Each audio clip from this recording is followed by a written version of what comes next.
A tutti buonasera dall'ippodromo Savio di Cesena, convegno di corse di sabato 5 agosto, prima corsa, un affollato schieramento di 5 e 6 anni,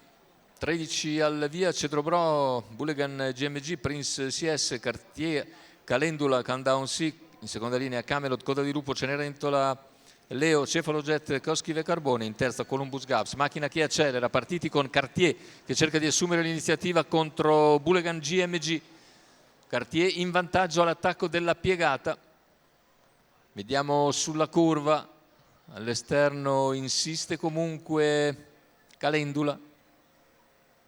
mentre si ritrae per un attimo Countdown C, completati i primi 200 intanto con Cartier che conduce e si appresta a completare i primi 400 metri di gara. Intanto c'è un volo dalle retrovie da parte di Prince CS che in poche battute si porta a condurre. Intanto 32 il passaggio dei 400 metri con Prince che prende subito netto margine di vantaggio, completa i 600 metri in 45,2, andatura davvero sostenuta per la categoria con Prince che dalle retrovie non ha fatto partenza, si è lanciato sulla retta delle scuderie, ha tolto il comando a metà della piegata e ora guida con una decina di metri di margine, è inseguito da Coschive.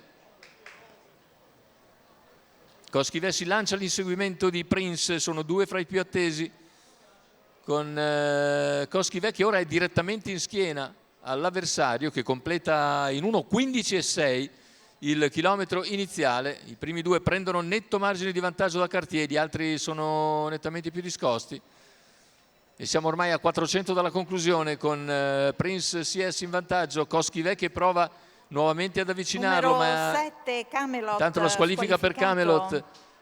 prova nuovamente ad insidiarlo ora al completamento della piegata, sprinta Coschive, va su Prince CS, completamento della curva, ingresso in retta d'arrivo, impressione che Coschive ne abbia di più e a centropista Coschi si avvantaggia ai 100 finali. Coschi deve però ancora completare il sorpasso sul palo, Coschive su Prince CS, al terzo è Cartier.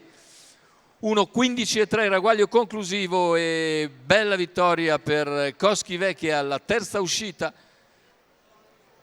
va ancora a segno, a terza uscita a Cesena, 2 vittorie e un secondo posto per l'allievo di Andrea Vitaliano, apparso veramente trasformato qui nel suo soggiorno romagnolo.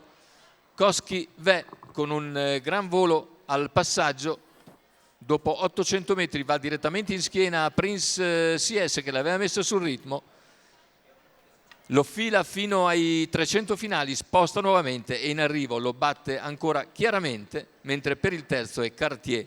che precede il resto del gruppo. La vittoria dunque per Andrea Vitaliano che ne è anche l'allenatore per conto del signor Ivan Petronelli.